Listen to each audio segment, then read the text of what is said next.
네, 안녕하세요. 근영 목사입니다. 마가는 그 예수가 누군지라는 그 질문을 지속적으로 자신의 복음서에 있는 독자들에게 던지고 있죠. 이 예수라는 그 질문은 그 질문에 대한 답보다 질문 자체가 의미가 있는 것입니다.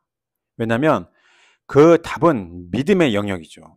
절대적 진리하고 전혀 상관이 없는 믿음의 영역입니다. 왜냐하면 믿음이란 자신이 바라는 것을 소망하는 것일 뿐 진리에는 관심이 없기 때문이죠. 그래서 믿음이 강한 사람일수록 참과 거짓에 대한 그 사리 분별이 좀 부족합니다. 그러나 그 질문 자체는 우리에게 진리를 추구하는 과정을 제공하고 있죠. 소크라테스가 그랬던 것처럼 그 마가도 지금 계속 질문을 하고 있는 것입니다. 우리 그 신앙은 믿음도 있지만은 진리를 추구하는 과정 또한 이 중요한 신앙의 삶이라고 생각을 합니다. 그 진리 추구는 질문을 통해서 우리가 얻을 수 있는 그러한 신앙입니다. 저번 시간에 이어 이제 예수는 베드로의 그 대답에 뜻밖의 그 반응을 보였죠. 베드로와 예수는 그리스도에 대한 이러한 관점이 많이 다르다는 것이 드러났습니다. 그리고 예수는 더욱더 자신이 누구인지에 대해 적극적으로 말하고 있죠. 먼저 죽음에 대해서 말하고 있어요. 예수는 자신이 죽는 것에 대해 전혀 두려움이 없고 그리고 모호한 자세를 취하고 있지 않습니다. 자신은 반드시 죽어야 하고 다시 살아날 것이라고 말을 하고 있습니다. 이 말은 지금 우리 기독교인들에게는 당연한 믿음이지만은 그 당시는 전혀 그렇지가 않았습니다. 그 당시 그 죽은 자가 다시 살아난다는 것은 유대교에서는 그 많은 논쟁거리가 되었던 것이죠. 그 유대교 그 세 개 종파가 있는데 사두개파 그리고 바리새파 그리고 에세네파가 있는데 그중 유일하게 부활을 믿는 파는 바리새파였습니다. 바리새파. 하지만 이것도 그전에는 유대교에는 전혀 부활이라는 개념이 없었어요. 부활의 개념은 유대민족이 페르시아 그 식민지 때 조로아스터교로부터 그 부활의 개념이 유대교에 스며들기 시작했던 것입니다. 조로아스터교 아시죠? 그 페르시아 그 지금의 이란입니다. 그 기원전 1000년쯤에 발생한 종교인데 지금의 기독교와 아주 유사합니다. 창조, 그리고 유일신, 그리고 사탄, 부활, 천국, 지옥 등 이런 개념들이 있죠. 유대 민족들은 그 바벨론 유대 민족을 바벨론으로부터 그 해방시킨 왕 고레스 왕 페르시아 왕이죠. 이 사람이 조로아스터교의 그 신봉자였습니다. 그러니 그 유대인들이 얼마나 이 조로아스터교에 대해서 좋은 인상이 있었겠습니까? 그 자신들을 해방시켜준 그 왕이 그 신봉했던 종교인데요. 그래서 어떤 유대인들은 조로아스터교의 그 부분적 신앙을 유대교에 접목시켜서 가지고 있었어요. 그 중에 하나가 부활이죠. 원래 유대인들은 그 부활을 믿지 않고 그리고 심지어는 내세도 믿지 않았습니다. 그런데 예수는 부활을 믿는 유대인이었죠. 예수는 이제 자신도 분명히 다시 부활하리라 믿고 있었기 때문에 죽음에 대한 두려움이 없었고 그리고 어떤 망설임도 없었습니다. 그러나 예수는 이제 그 부활 신앙 뿐만 아니라 죽어서 다시 살아난다는 것으로 끝나지 않습니다. 두 번째로 예수가 누구인가 이 질문에 예수는 스스로 뭐라고 대답을 하냐면 자신이 돌아갈 곳이 있다고 합니다. 바로 아버지께로 말이죠. 즉 자신이 죽어서 다시 살아나면 그곳에 자신의 아버지가 있다는 것입니다.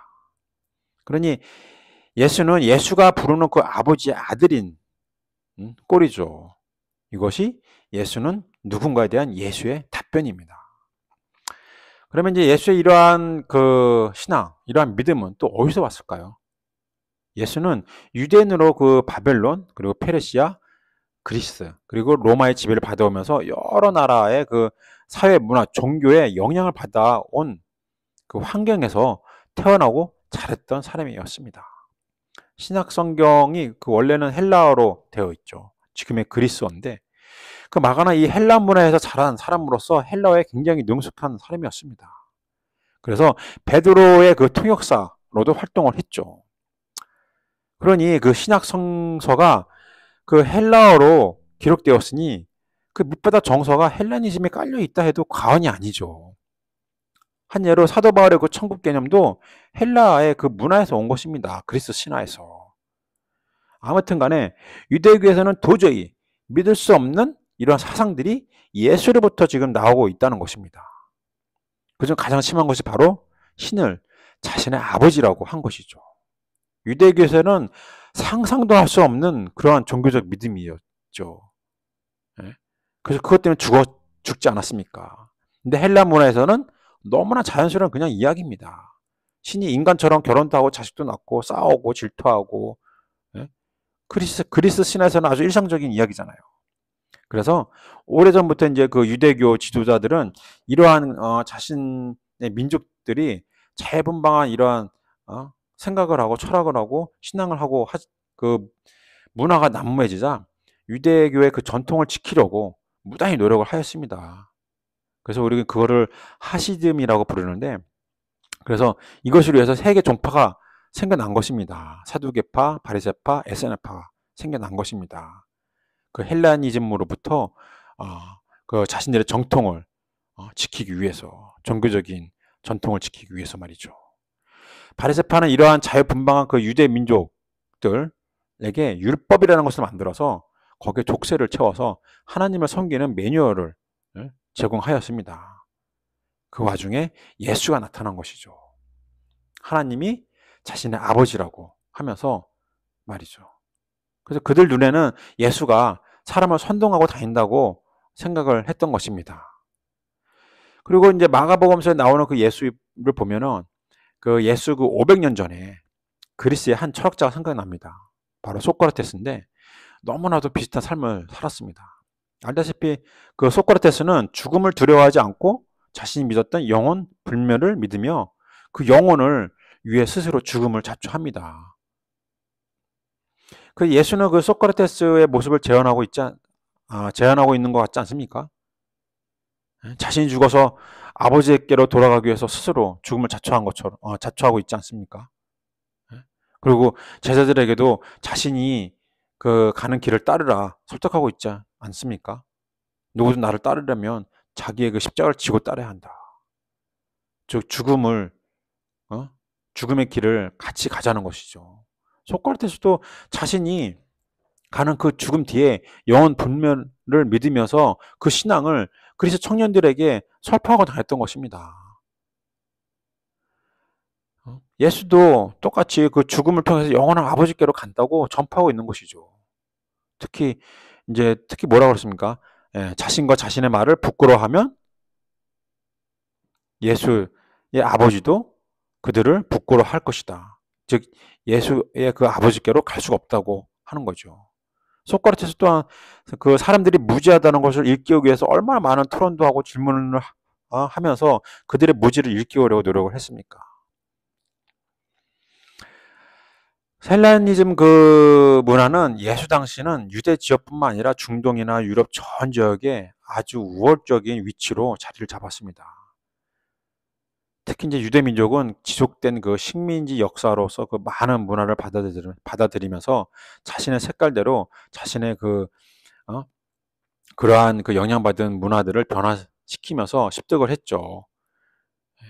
그 마가 당시에 그 예수를 중심으로 갖게 된 신앙과 그리고 바울이 그 만든 초기 기독교의 그 신앙도 이러한 역사적인 배경에서 아무런 영향을 받지 않았다고는 말을 할 수 없습니다. 그리고 이제 마가는 그런 환경 속에서 예수가 누구인가라는 질문을 던져야겠다는 생각을 했었겠죠. 예. 그러면서 그 독자들 자신들이 예수를 통해서 그 스스로 자신을 알라, 즉 자신의 정체성을 찾기를 원했던 것이죠. 마치 소크라테스가 계속적으로 토론과 질문을 통해서 그 청년들에게 자신을 알라라고 설파한 것처럼 말이죠. 그래서 예수도 소크라테스도 종교 그리고 철학으로 그들이 살고 있었던 사람들을 선동하고 소란을 피운 죄로 신성 모독죄로 죽게 된 것입니다. 과연 예수는 누구인가? 우리는 한번 깊이 한번 생각해보고 되새김을 한번 봐야 된다는 그런 가치가 있는 그런 신앙의 과정이 아닐까 생각을 합니다. 그 인간과 신의 관계를 더욱더 친밀하게 만든 예수. 그 신의 아들로서의 그 신성 모독죄로 죽었던 예수. 그걸 통해서 우리 자신들도 예수처럼 정체성을 찾고 그 죽음을 준비하면서 예수가 마치 자신의 아버지께로 돌아간다는 그 신앙을 갖고 있듯이 우리도 그러한 신앙을 가져야 된다는 그 당시 마가의 어떠한 외침이 아닐까 생각을 합니다. 감사합니다.